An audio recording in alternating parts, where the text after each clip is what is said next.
You may have heard about the young father-to-be. He's at the hospital. He's pacing back and forth, and he's just wringing his hands. He just can't stay still. His wife is in labor. She's having a difficult time, it seems, and he was just beside himself. He started walking up and down the halls. His stomach was just tied up in knots, and he was just worried about all of what possible things could happen. And so he was just really upset about everything. And no, this was not Aaron Creech or anybody like that.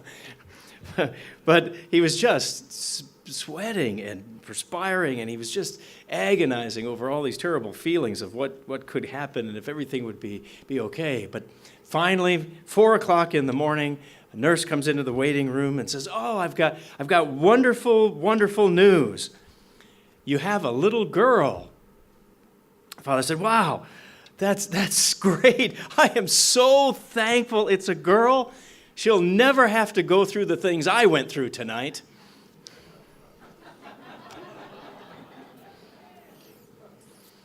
Not thinking about what the mom might have went through, I guess. Fatherhood is a challenge. In fact, being a part of a family can be a wonderful opportunity and bring special challenges to us. We've been talking a little bit about this over the last several sermons that I've given. We began, I guess in a sense, talking about creating an environment for growth right here in our Cincinnati East congregations by becoming family, by being a family, not just a church family, but being an intimate household of God, and how to leave a legacy for our families, how to build and grow together and be the kind of family that we need to be so that the baton of spiritual truth continues on and is passed on to our children so that we are a close and connected, intimate, spiritual family. Well, here we are at Father's Day weekend, and as fathers, there are certainly many challenges. Like this father who finally had a daughter, big challenges, maybe not just in having children, but what do you do with them once you have them? We probably all remember the psalm that talks about children being a heritage. That's Psalm 127, verse 3. And it also says that blessed is the man who has a quiver full of them. And of course, we know quivers vary in size. Some have larger quivers than others. But when your quiver is full, that God says that's a blessing. But what kind of father brings a blessing on those children? You know, what kind of father will you be for the rest of your children's life? What kind of light, like our little pen says, what kind of light will we be to our family? Because we know it's not too hard to become a father, but it certainly takes a dedicated, concerted effort to become a good Christian father. When our children are born, dads begin to take on responsibilities that never end. It doesn't come to an end, and that job will be a part of the rest of our life. And so if we're to be an effective Christian father, it's something that we've got to realize. It is within our reach, but we do have to reach. We do have to strive for it. Our God-ordained role is not dependent on just having children. We know it's not just dependent on what kind of job we have, not our salary or our position or our physical stature or even, for that matter, our education. Fatherhood is not dependent on those things, but it is dependent on us. It's dependent on dads making choices and desiring to put into action those things that we are challenged with. Taking on a godly aspect of what manhood is all about, grabbing it, seizing onto it, even when the going gets tough. Because we know in families there are going to be times that it is tough. It's going to be difficult. It's going to be challenging. Yet we've got to take the bull by the horns, especially as dads, and begin to exhibit godly, effective fatherhood. So how can I be an effective father? How is that possible?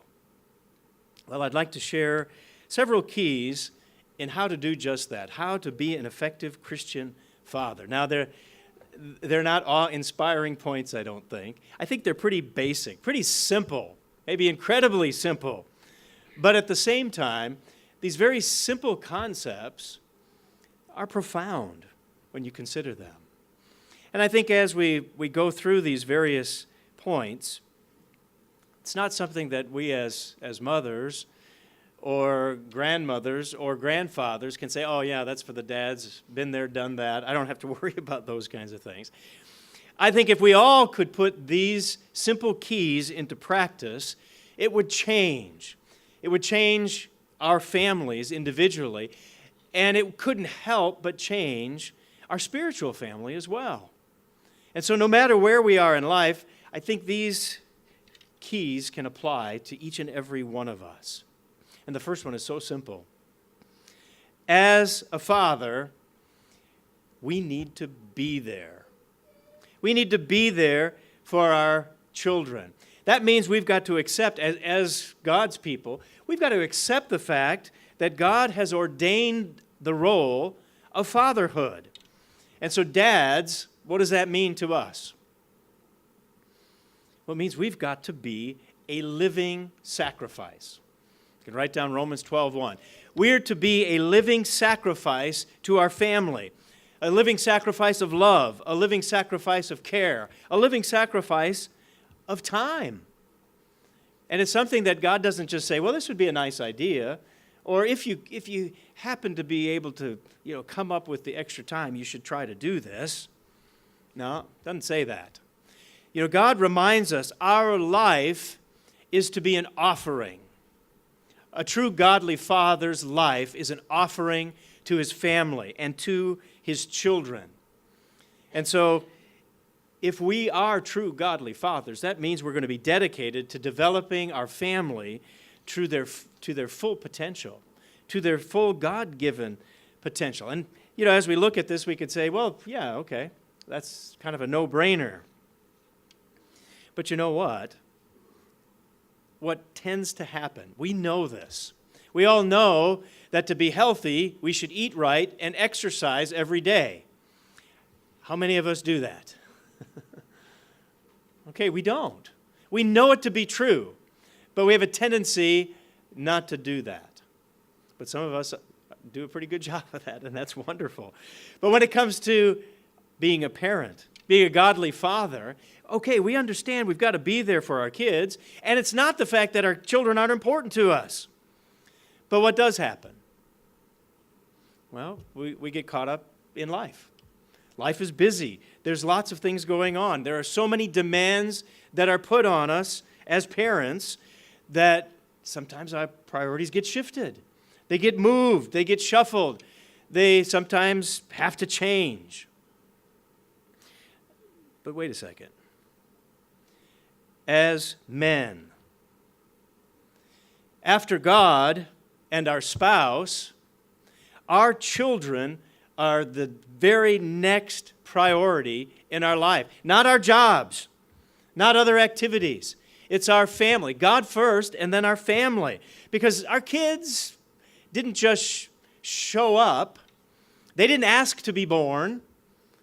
We brought them into this world. And so until they reach adulthood, who's responsible for them? Well, we are. We, as parents, especially dads, we are fully responsible for our children.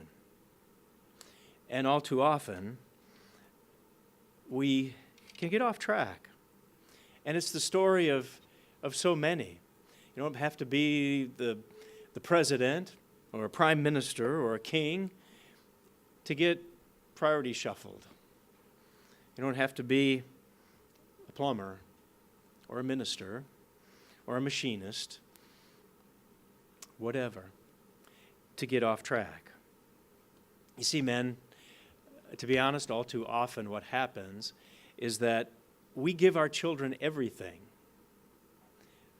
but what's most important, and that's of ourselves. And the Bible is filled with, when you think about it, surprising examples of that very fact. Look at the story of King David. When we think of King David, well, maybe you think of Goliath. Maybe you think of a man after God's own heart. But you know, when it came to his family, David had almost unbelievable problems. Turn with me over to 1 Kings chapter 1, verse 5. 1 Kings chapter 1, verse 5, we're going to find an example in David's life. In fact, it wasn't the only example in his life. Here is David, the man who could slay a giant, the man who could build a nation, set aside all the materials for the temple so that a house for God could be built. But for the life of him, he couldn't build a relationship with his sons. Couldn't do it. He couldn't do it in his absence, and it seemed like he couldn't even do it with his presence. But why? Well, 1 Kings chapter 1, verse 5 gives us a little bit of an insight. It talks about Adonijah, his son. It says, Adonijah, the son of Haggith, exalted himself, saying, I will be king. All right, first of all, that's a problem. David's already king. Why in the world would his son want to usurp the authority of his father? Well, it tells us he got chariots, horsemen, men to run before him. But verse 6 tells us some of the insight into why. Why was it like this? Why was it like this with his other sons? Why was it like that with Adonijah? What about the others as well? Well, verse 6 says, his father had not rebuked him at any time by saying, why have you done so? It also says he was very good looking. His mother had borne him after Absalom. Well, Absalom had the same problems Adonijah had. So you look that up in other translations, and it gives us the exact reason. The Contemporary English Bible says he never gave him direction. Never gave him direction. Another translation says he never confronted him. Other translations say he never reprimanded him or never disciplined him, never corrected him. He didn't take his God-given fatherly responsibilities and put them into practice in his family. David couldn't say no. He couldn't say no to his children. Never challenged them. Why are you doing these things? It takes time. It takes effort. It takes a direct decision to do those things. And it's a process that every one of us as dads has to take the time and spend that time to accomplish what David couldn't do. Because when it was all said and done, all David could do after Absalom's death, Adonijah's death, you begin to see all he could do is cry about it. Because he didn't do what he was supposed to do. You could just write down 2 Samuel 18, talks about David mourning his sons because he hadn't properly engaged them in his life. And the funny thing, when we think about our own lives, I don't think there's a one of us here that wouldn't give up our life for our kids, that wouldn't die for our children. If they were in danger, wouldn't we just dive right in there? Wouldn't we stop that bullet and stand in front of it? I think we would. But the challenge is, life is not just one incident where we sacrifice our life. We have to sacrifice our life on a daily basis. On a daily basis. You know, how often do we step in and save our children from the rush of life around us, from the values of society around us? You know, what about talking with them, teaching them, more than acknowledging them? Because it takes not only talking to them, not only correcting them and guiding them, but it also takes a concerted effort to demonstrate our unconditional love for them, doesn't it? Don't we have to show? We can't just say it. We've got to show it as well. And as fathers, we've got to be there. Because life is going to be challenging for our kids. It's going to be difficult.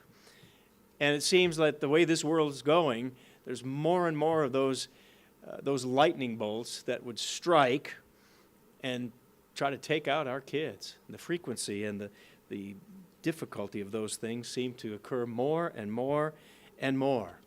I mean, just look at what our children face today that we never had to. We didn't have the internet. Everything and anything right out there at the click of a button. We didn't have to worry about YouTube. We didn't have to worry about video games. We didn't have to worry about the kinds of things that are seen in movies and music, and a society that is constantly aligning itself against godly values. I mean, more and more, our world is just anti-God. And we thought the 60s was bad enough. God is dead. But today it is so much worse. So how are we going to counteract that? Well, we've got to be there. We've got to be there because we've got to face the fact we are in a spiritual battle. This is a war. And Ephesians talks just about that. Ephesians 5:12, you can just write it down. We are facing a spiritual host of wickedness. And there are so many forces out there that want our children. They want our grandkids. Satan wants to tie them up and own them. They want their life. They don't want any understanding of God's way and His will to be in their life. This world and these spiritual forces are out to get the heart and core of our children. And the only thing that's standing between them is godly parents. Godly parents and the will of God. And God's given us His Spirit. He's given us the strength to battle those forces. And so you begin to think about the importance of being there. We can't just placate our kids. We can't just throw them a few toys and say, well, keep busy. We can't just pick them up when they're crying and expect that will solve all the problems, because it doesn't. It creates other problems as well. We've got to be with them. So we take them to the store when we go there. We have meals together, and we talk, and we share. We sit together at church because we're a family. And we read, and we play. We play, even as grandparents. We play with our grandkids. And all of that adds up into incredible deposits into a positive relationship. Building a relationship with our kids and our grandkids, because we begin to get to know who they are, what they are, why they do the things they do, and what do they need? What do they need? And if you've ever had more than one child, you know they're different. They are different. Because the challenge is if we don't do those things, and why it's so important, if we don't, something else is going to fill in that emptiness. And that's where they can get into trouble.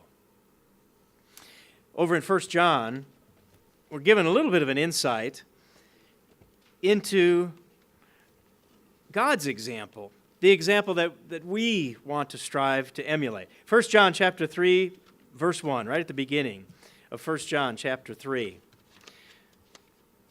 Look at how God set the example for each and every one of us as fathers, or even as mothers and grandparents as well. Beginning of 1 John 3, John says, "Behold what manner of love the Father has bestowed on us, that we should be called children of God." Of course, we can read over that really quickly, but think about the awesome love that God just doesn't talk about, but what did He do? He bestowed it on us. He demonstrated that love. What did He do? Gave His Son's life for us. He showed it. And so He says here, the world doesn't know us because it didn't know Him. Beloved, now we are the children of God, and yet it's not been revealed what we shall be. But we know that when He's revealed, we shall be like Him, for we'll see Him as He is. And so God gives us insight into His very character, His nature. We can begin to understand more about our Father because of what He does. Just like our children can understand more about God Himself by what we do as godly dads, how we live our life, what we say, how we correct them, how we play with them. We show that kind of godly love that God Himself demonstrates to us. In fact, many of the translations show that it's not just any old love that God has given us. He's bestowed on us great love, inspiring love. And we can do that very thing. If we're willing to step up and invest in our families. You think God's invested in us? I mean, in a way, we could say he invested the life of his son. He gave everything. He gave his very life. He expects us to do the same as dads and moms. In fact, I was reading the other day about interest and the amazing attributes of interest. Now, this is talking about literal interest. Einstein once said that the most powerful force in the universe is compound interest. And so you put money in the bank and it just can grow. Now, these days, certainly a lot less. But even as bad as the economy is today, do you know what? If you had put $1,000 in the bank 25 years ago, do you know what it would be worth today? Around $14,000. Somewhere around that, because of this amazing nature of compound interest. Now, if you took $1,000 and put it in stocks, maybe let's go back a little bit farther. Imagine your grandfather or maybe your great-grandfather, all the way back in 1950, putting $1,000, not just once, but if he put $1,000 every year into the stock market, and average rate of return over all those years, do you know what kind of investment he would have today? $1.85 million. Pretty amazing how those deposits add up. They add up. And now you might say, well, yeah, I can't do that. But when it comes to our families, we have to do that. God's mandated that we do that. I was inspired by a man. His name was Theodore R. Johnson. Ted, probably better known as Ted. Ted, average guy. It was interesting. I saw a write-up on this man. He worked for UPS, United Parcel Service, worked there his whole career, never made over $14,000. His whole life. Never made over $14,000 working at UPS. But you know what he did? He took every little bit that he didn't have to spend on necessities, and he put it back into the stock market. Now, here's an average guy, didn't make that much money. Do you know what he invested in? UPS stock. He put everything back into UPS, so he's not a very good stock strategist, I guess you could say. You're supposed to be diversified and have all kinds of different things, right? Well, he didn't do that. He put it all back in UPS stock. Just a year or so ago, he reached 90 years old. And do you know what kind of nest egg he has today? $70 million. Guy that never made over $14,000 in his life. $70 million. Wouldn't it be great to go back about 20 years and start doing that a little bit? Oh, wow.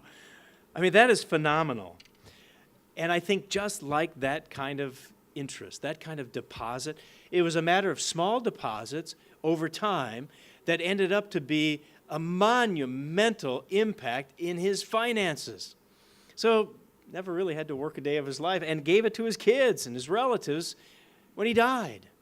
And so what amazing thing. Can we do that same thing with our families? I think we can do this in our physical families as well as our church family as well. Make those deposits. Be there.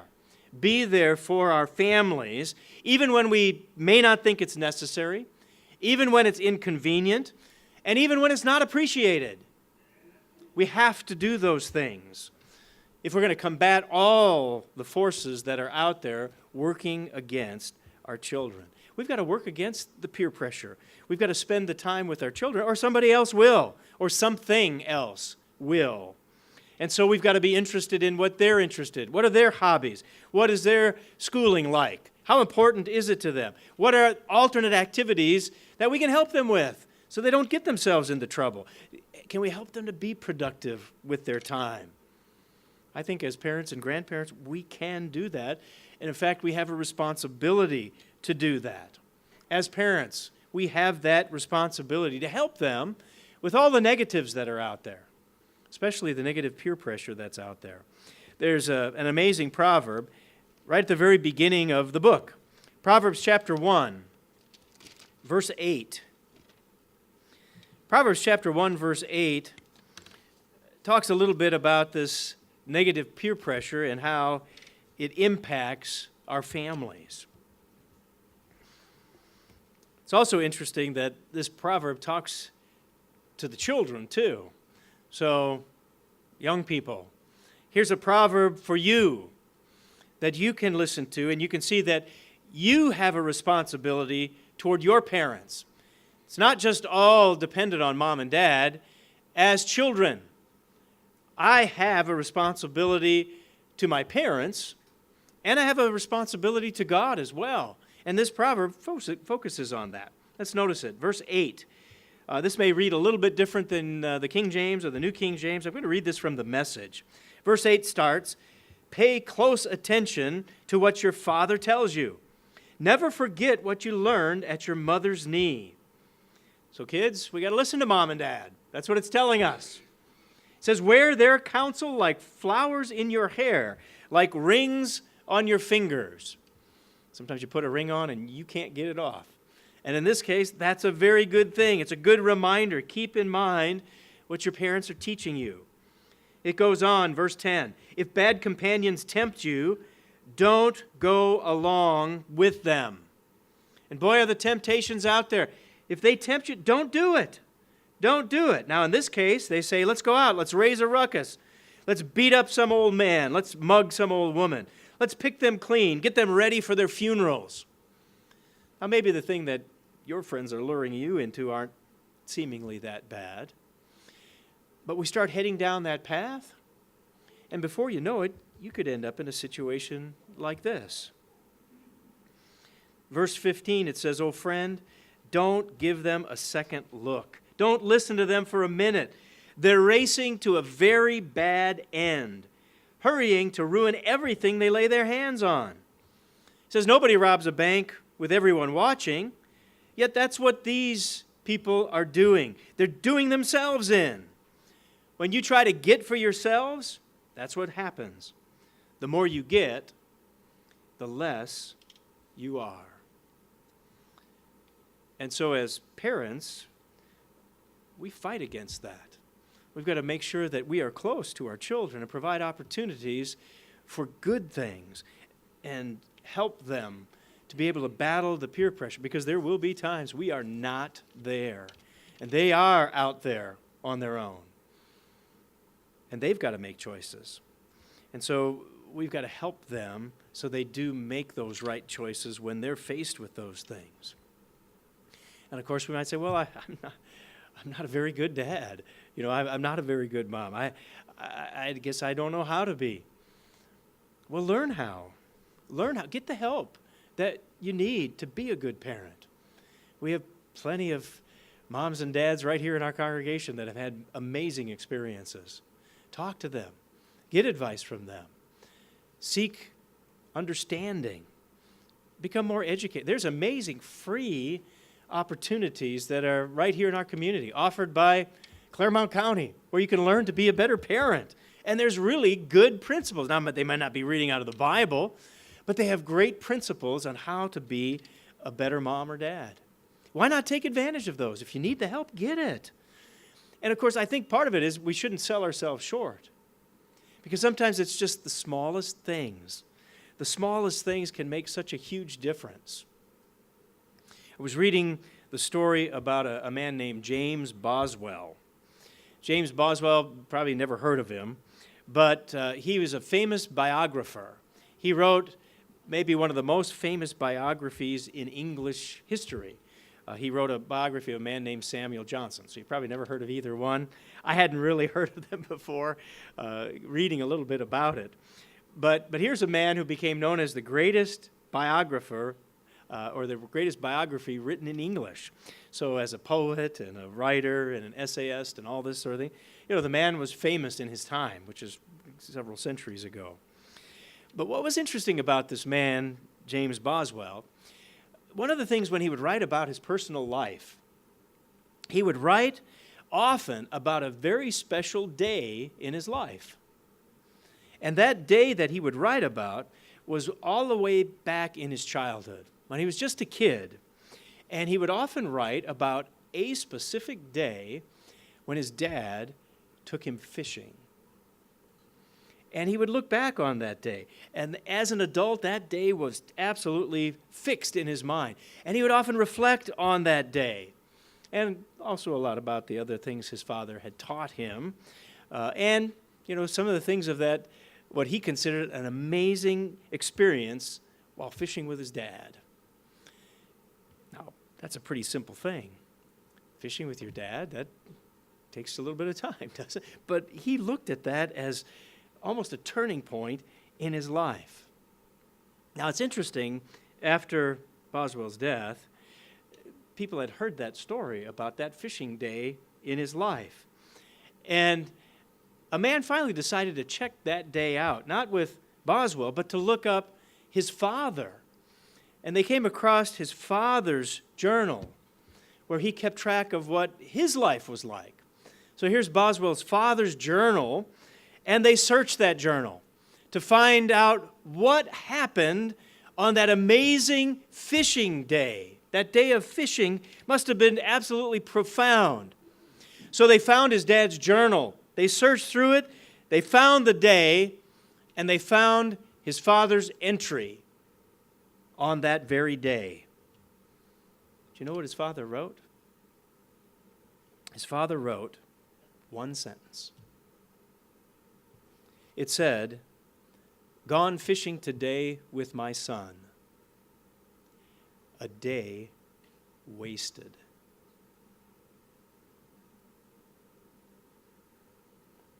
Isn't that amazing? Now, we criticize the dad for being so cold-hearted.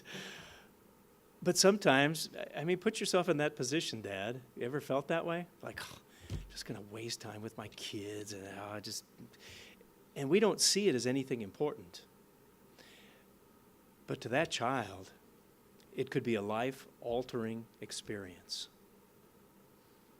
And so I think that's such a phenomenal story that we've got to be there for our kids. Even if it's as simple as just going fishing. A day that we might think is a wasted day might just make the difference in our children's life. Can you imagine if your child was a billboard, what would be written across their face? What would be written across their heart and their lives? I think it would be something like, "Dad, show me that you care. Be there. Be there." So I think that first key is so vitally important. In fact, it's tied into the second key, which I think also is kind of a no-brainer.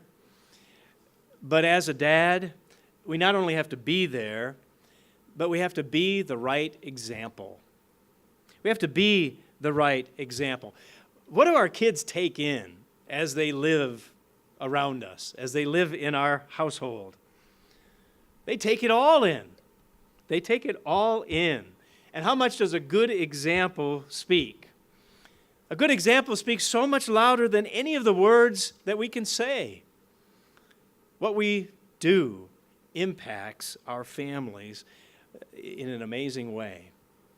In fact, I heard a story one time about Diogenes. He was a famous Greek philosopher. One time he was having a little session, and one of the students got a little out of hand and cursed. You know what Diogenes did? He didn't slap the kid. He went over and he slapped the father.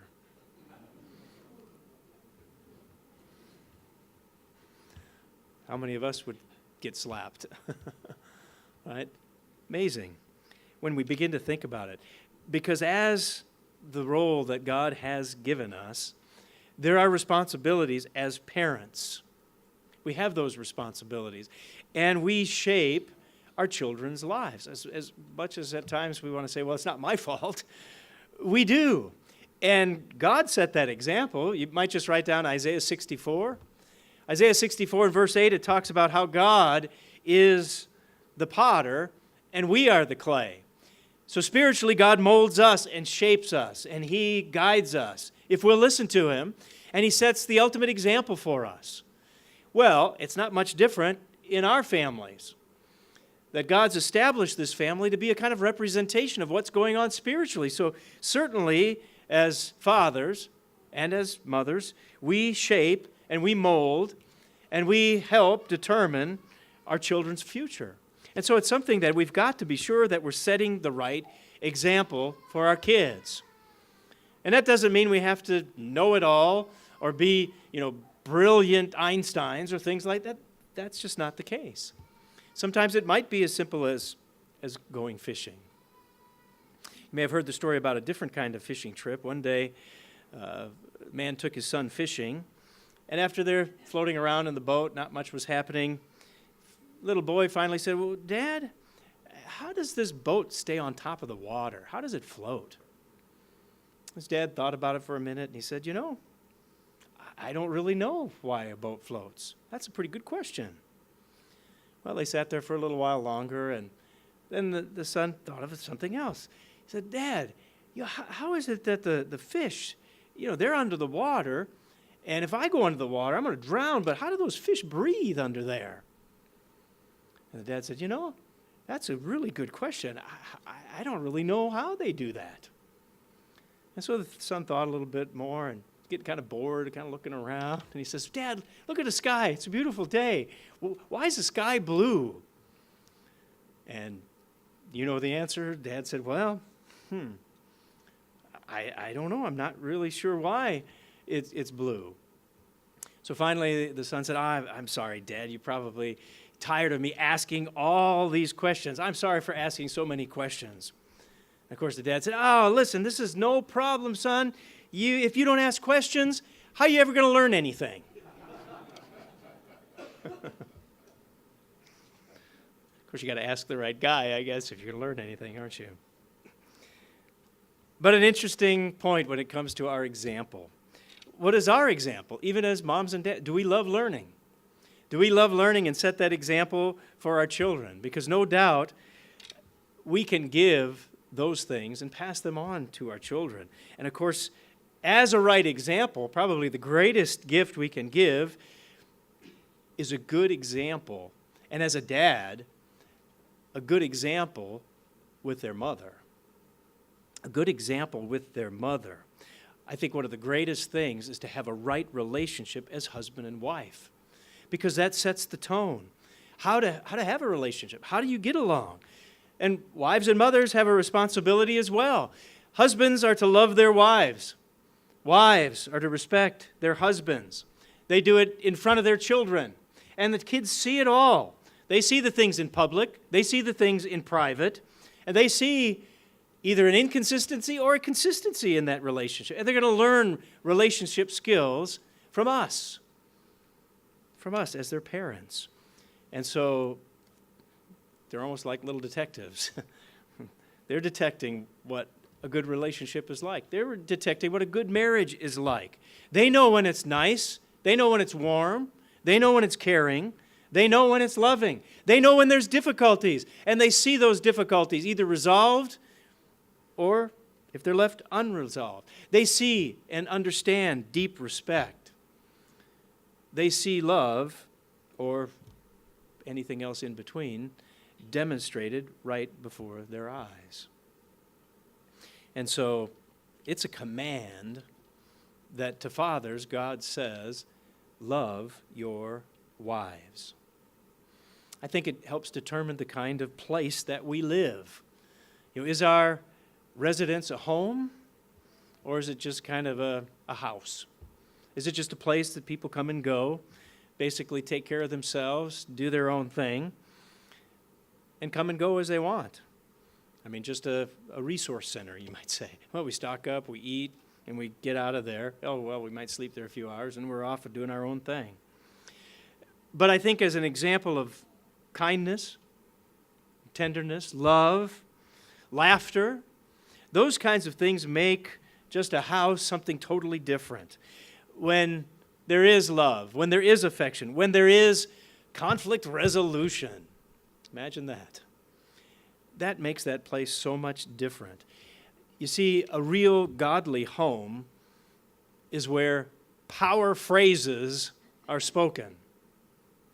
Of course, Too oftentimes when we think of power words, we think of those other kinds of words, those four-letter words that are power words. No doubt they are. But power phrases have to be spoken in our homes. There has to be a right example of powerful words that Dad has to utter, like please, like thank you, like I love you, I care, I'm wrong, I'm sorry, would you forgive me? You see, those are real power phrases. Those are spiritually powerful phrases. I think that can unlock the barriers, that can help build such a powerful, strong spiritual family. I think it opens up not just doors in the house, but opens up doors in the home and the heart that can make a huge difference. And so God gives us that responsibility as fathers. You can always write down 1 Peter 3:7. As dads, as husbands, it gives us straight out advice. It tells us as husbands, dwell with your wives with understanding, and give honor to your wife. You see, if it doesn't start with us as dads, as husbands, how in the world is it going to be a right example to our children? Because there's no doubt we will set an example for our kids. Will it be a bad one, or will it be a good example? Because as dads, even that little section in Peter talks about the fact, as a husband, if we don't exhibit love to our wives, we can hinder their spiritual growth. We hinder their opportunity to inherit the kingdom of God. I don't want that on my shoulders, do you? Not at all. So we've got to take the responsibilities God gives us and love our wives. Dwell with understanding. Give honor to them. Those are commands that God gives us so that our families then will become the kind of families that God wants us to have. And so we can't have any double standards, can we? We can't have one thing for the kids and one thing for the parents or one thing for the dads. If it's right today, it's right. Can't be right today and wrong tomorrow. Those kinds of things drive kids crazy. Or go ask your mom, and the answer is going to be different than going asking your dad. That is a respect buster right there. That'll undermine your entire family. You know, think about it. Why do we trust God? How can we trust God? Well, we know He's consistent. We know Jesus Christ, the same yesterday, today, and forever. God is absolutely consistent in everything. He's not a respecter of persons. We know that every good and perfect gift comes down from the Father of lights. Not the father of flashlights or things like that. But it's a good reminder for us. Take out that flashlight. Every good and perfect gift comes down from the Father of lights, in whom there is no shadow of turning. There is no variation. He is absolutely consistent. And so we can trust Him. We can have faith in Him. How can our children have trust and faith in us? Because we don't bend the rules. We live by those same rules we expect them to. We don't allow our emotions to get us carried away and do silly things. We exhibit what's right. And boy, do they take it all in. You know, how does Dad handle that? What does Dad say when a difficult thing happens? What does Dad say when he's under stress? Does he snap? Or does he rise to the occasion? You know, as dads, we can be very dogmatic about prayer and about study. And we can be zealous about being at church. And we can do all of those things, step on those kids, get them in line like they need to be. Yeah, they do need to be in line, no doubt. They need to have direction, as we read in Dave's example. But what happens when somebody cuts us off on the highway? You see, what happens with us when somebody does us wrong? What happens in a close game when we get beat at the last second? What happens when we slip with the hammer and pound our own finger? You know, what comes out of us? You know, and think about it. What's going to speak louder to our children? What we say or what we do? What we do. And I think that example, you know, we just can't discount it. Because children seem to be all eyes, and we paint a picture every day with our actions. And they are so quick to see our inconsistencies. They see how fair we are. They see how we treat the other kids. Well, what about this one or that one? Boy, are there biblical examples about treating our children the same as much as we possibly can. They see those things. They take in that information. They see how we determine things, how we make decisions, how we come to conclusions about things. They see how we treat our friends. They know what we say about people when we're at church. They know what we say about people when we're not at church. They see how courteous we are. They see how respectful we are and how we deal with our families and how we wait in the grocery line. They see those things. So do we live up to the same expectations that we place on them? Are we judgmental on the very same issues we expect them to be perfect in? You see, if we're different, then we better be careful. Then we better make sure that we change. Over in the Proverbs, maybe we should turn over to the Proverbs. Proverbs chapter 20, verse 7.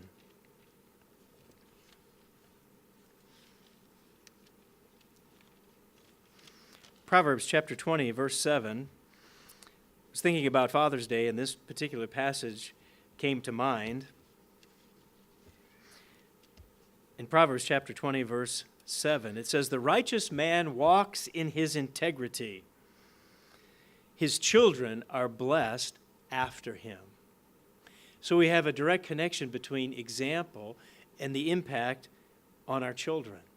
In the NIV, it says, "A righteous man leads a blameless life." I like that a little bit better because it means we're not perfect. It means we can't be blamed because we're repentant, because we're forgiven. We make mistakes. We go before God. We repent. Maybe we make mistakes in our family and with our children. We repent and we change. And the children see that. And we are blameless because we're not to be blamed. God doesn't hold that over our head anymore once we repent and we change. And once we do that, it says, "Blessed are his children after him." Because they learn the same thing. They learn what repentance is about. They learn what forgiveness is about. And when we strive to live right spiritual lives, God says the children are blessed. They're blessed as well. Some translations say their sons are blessed after them. And so I don't think we ever want to forget that there are certainly rewards that come with the responsibilities, aren't there? That God promises blessing. Now, that doesn't always mean they're going to be in the church. They certainly will grow up and have to answer that call, and they will have responsibilities and choices to make. So we're not talking about that.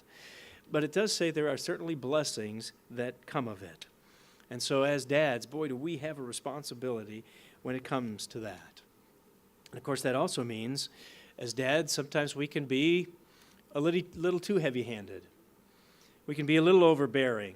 We know that in Ephesians, it tells us we shouldn't provoke our children to wrath, as dads especially.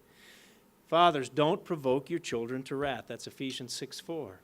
In fact, it's interesting how many times Ephesians comes up as you deal with a subject like this, because there's lots of instructions for families, for moms and dads, and even the kids as well. And so, as dads, we need to be mindful of what Paul's telling us, what God's inspired him to tell us. Because different than moms, dads leave an impact. And if we think about it, guys, we're not mom. We're not mom. We are different than moms. There seems to be a capability that I have, or maybe you do too, that we can aggravate our children. We can exasperate them. We can just frustrate them to no end if we're not careful. Now, it doesn't mean that no isn't no. It doesn't mean that the standards change. But it means that we don't have to push them beyond what they're capable. We don't need to frustrate them to no end. We can still expect standards to live by, but certainly we've got to make sure that we're not just exasperating them and frustrating them. And so sometimes it seems as dads we can focus in on one trait of our children, maybe one negative action, and just make it all. And so when we nail that thing, it makes our children feel like their whole life is a mess, that they are absolutely no good. If if we harp on this one thing over and over and over, it's more than making just the point. It is provoking them to wrath. It is exasperating them. It is frustrating them to no end so that they feel discouraged. They feel like they can't measure up. And God certainly doesn't want us to have our children feel that way. So as dads, we've got to control that. We've got to control that frustration in our own thinking. We've got to control our own anger and how it's exhibited. Certainly we've got to line out expectations. Certainly we've got to show that we expect specific behavior, right behavior, good behavior. Yes, we want right attitudes. But as dads, we've got to do that even while we're punishing our children, even while we're correcting them. Colossians has a similar kind of phrase where it says, fathers, don't provoke your children lest they become discouraged. And boy, do we live in a world of discouragement. This world we live in is so discouraging. I think young people today face a world of discouragement. And that discouragement can lead them down just a terrible path. And if in our family, the place that's supposed to be safe, the place that's supposed to keep them from harm, if they feel no different in our families because they're exasperated beyond their ability, then we don't do anything to pull them back from that cliff of self-worth that seems like I'm no good. I can't measure up. I can't meet those expectations. And so, yeah, dads, we have to walk a balancing act here. We have to pray to God and be close to Him so that even when our kids are disciplined, even when they're corrected, they absolutely have to know that it's because we love them, because we care about them, because we want the best for them. And so we certainly have to know that we love them and that they love us and that we deeply care about them. And so we have to convey that to them in every way we possibly can so that they know that their dad loves them. Maybe not spoken words all the time, but it's showing an active love, not just a passive love. You know, I told my kid I loved him once, and if it ever changes, I'll tell him. Now, it's not that. I can't do that. It has to be an ongoing, active love rather than just a passive thing for our kids. Because think about it. Maybe you or your family that you grew up in wasn't like that. Maybe they didn't understand God's will. They didn't understand His way. Well, we have an extra battle to fight then because we've got to overcome our own upbringing in order to stop that cycle. Because if we don't, what are they going to be like when they grow up? Right? It'll be like the Harry Chapin song. My boy is just like me, and not for the good. Not for the good. And so we've got to make sure that we are showing that. And if our children were like a billboard, what would be written across their face? I believe would be, show me that you care. Show me that you care. Be the right example. One other thing I think we could talk about for just a moment that kind of ties in with example, with living that example, it's living by the right values, living by true values, the true godly values. Because there is an interesting command. Sometimes we just think of it maybe as an idea, but I think it can be taken as a command. It's Proverbs 22:6. Proverbs 22:6. You probably know it by heart, once we started. It says, train up a child in the way he should go. And then it says, and when he's old, he will not depart from it. So God gives us a command to train up a child in the right way, by the right values. And isn't it, I think it's fairly true that if we do a halfway decent job, maybe not perfect job, we do a reasonable job, don't children grow up to ultimately adopt the kind of values, maybe the kind of standards that we have as parents? Now, once again, I'm not saying they're all going to be in the church. They have decisions that they have to make when it comes to some of those things. I believe they're being called by God. But I do believe that even when it feels like we're not getting through, especially to our teenagers. When we're not getting through, we have a tendency to think, what's the use? This is ridiculous. I'm not getting anywhere. I'm just wasting my time. But I think when we stick to a good game plan and we stick to those true values, I think it does point them to blessings. It does point, like Proverbs 20 was saying, like Proverbs 22 says, they will be blessed. Because it is kind of interesting. When you read this, we often think about training our children. We're thinking about disciplining our children. We're thinking about showing. There is an interesting explanation to this passage when it comes to the section that says, train up a child in the way he should go. Well, we automatically think, well, he should be in the church, he should be living by God's standards and all those kinds of things, which is true, and I don't think there's anything wrong with that understanding. But it seems that in the original wording, that this is referring to not in the way he should go, but his way, the child's way, rather than the way. Okay, now what would that impact when we think about it in that sense? Train up a child, literally, according to his bent. And when he's old, he won't depart from it. Or in other words, wise parents recognize our children's abilities. They recognize their talents. They recognize their attributes, their aptitudes, what they're good at. What are children good at? If you've had more than one child, you see they're good at different kinds of things. They have their own talents. They have their natural abilities. And so, do we, as good dads and good moms, help our children to develop their natural talents and abilities? I think that's what this verse is speaking to. Do we help our kids to develop their own natural talents and abilities to the best they possibly can? Because we've all seen parents who have to live their lives through their children. Right? I had a friend whose son had to be the starting quarterback on the team because he was an amazing athlete who flunked out himself in high school. And so now he's living through his son, pushing his son to be that guy that he could never be. But guess what? Never worked. Wasn't that good of an athlete. Wasn't working.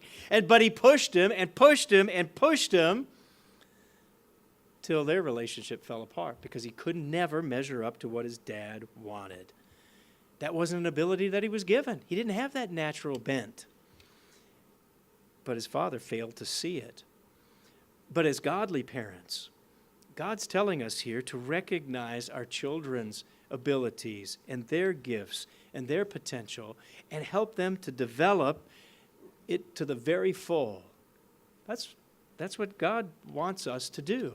Now, how do we do that? How do we do that? How do we live that true values? How do we make a difference in our children's lives? In fact, we could even ask the children. We could ask the young adults. What makes a difference between a happy and successful life or a life that could end up in failure? We all know the kids would answer, lectures. Just yell at us and we'll finally get it, right? No, that's not going to cut it. And that's not what Proverbs 22 is saying, not what Proverbs 20 was telling us. In fact, there's even a more powerful one that's a great reminder. It's in Deuteronomy chapter 6. It's a familiar one as well. Deuteronomy 6:5. It starts with dad as head of the household. Certainly is connected to mom because she's under this responsibility as well. Deuteronomy 6:5, I think, gives us that vital key to living by right values. It starts by saying, you shall love the Lord your God with all your heart. See, God isn't just any old God. He's our God. He's my God. As moms and dads, he has to be my God. And I have to exhibit the love that I have for God. It says, with all my heart, all my soul, all my strength.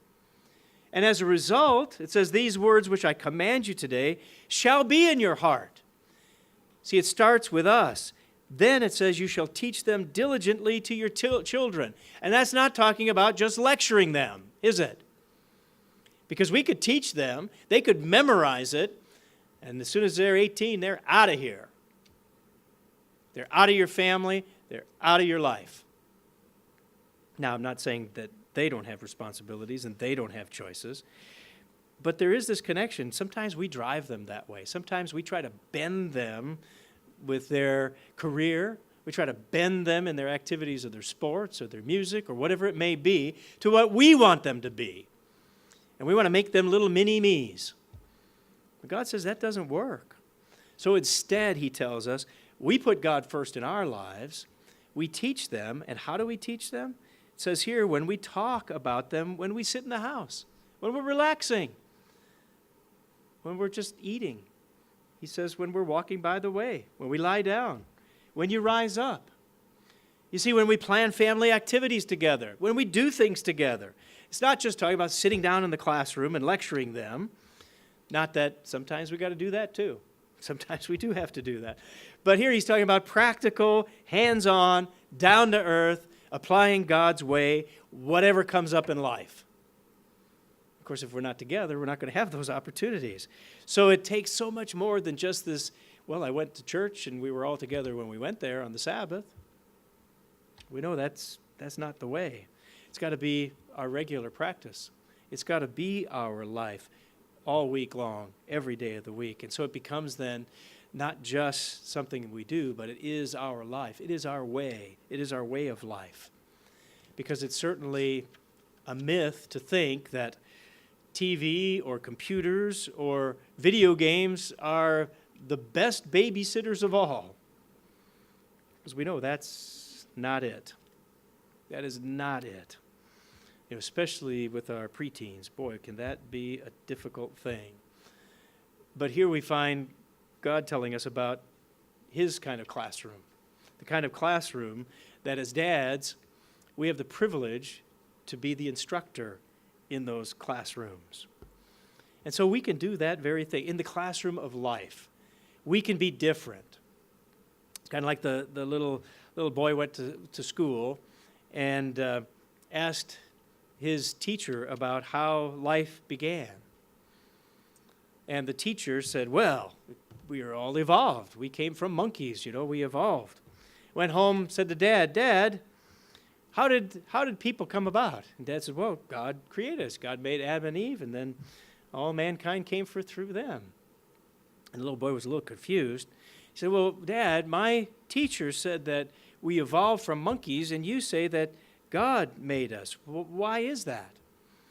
And the dad just looked at his little boy and said, listen, I told you about the origin of our family. Your teacher told you about the history of his family. See, we get to teach our kids. We have the opportunity to be the instructor, to be that classroom teacher of life. And so they'll see how we work through problems. They'll see how we weigh the pros and cons of making decisions with our money, how to earn it, how to work for it, how to spend it, how to resolve conflict. We have that opportunity. And so as we do this, we can exhibit the kind of true values that God certainly wants us to. And we're told right here, we have that God-given responsibility. We have the authority from God. And not only authority, but we also have the responsibility to teach and to train. And so we can even ask ourselves, how committed am I to the true values, to the true value of honesty, the true value of hard work, the true value of loyalty and courage and respect? That also includes the ability to admit when I'm wrong, to admit that I messed up, that I failed. And I learn from those mistakes, and I go on. And I have an attitude that God wants me. I want to be a servant. And I'm striving to be that kind of guy. I'm reaching out for others, reaching and striving to live God's way, to do my work, and to be sure there's time to play. And that I have a right view of the world around me. And I think when we do these things, we're real. We are real. We are who we are, no matter where it is, whether it's at church, whether it's at home, whether it's at work. And we love our wife, we love our children. So if our children were a billboard, I think they would say, Dad, Show me you care. Live true values. And I believe if we begin just with these three very simple but really profound keys, we begin to see a picture of our Heavenly Father, don't we? Because God exhibits all of these things. We emulate Him, right? He is our God. And there's a wonderful psalm that's almost like a little prayer. It's in Psalm 143, verse 10. And that little psalm says, "Teach me to do your will, for you are my God." So not only show me, but teach me. But teach me. And we have that right and responsibility that God's given us as godly husbands and fathers. And so let's be there for our families. Let's be sure that we imitate Christ and follow Him as living the right example. And let's at all times be sure we are exhibiting true values in our lives. And as we do those things, we really are imitating our great God. And as we do that, there is no doubt we can be effective, loving fathers.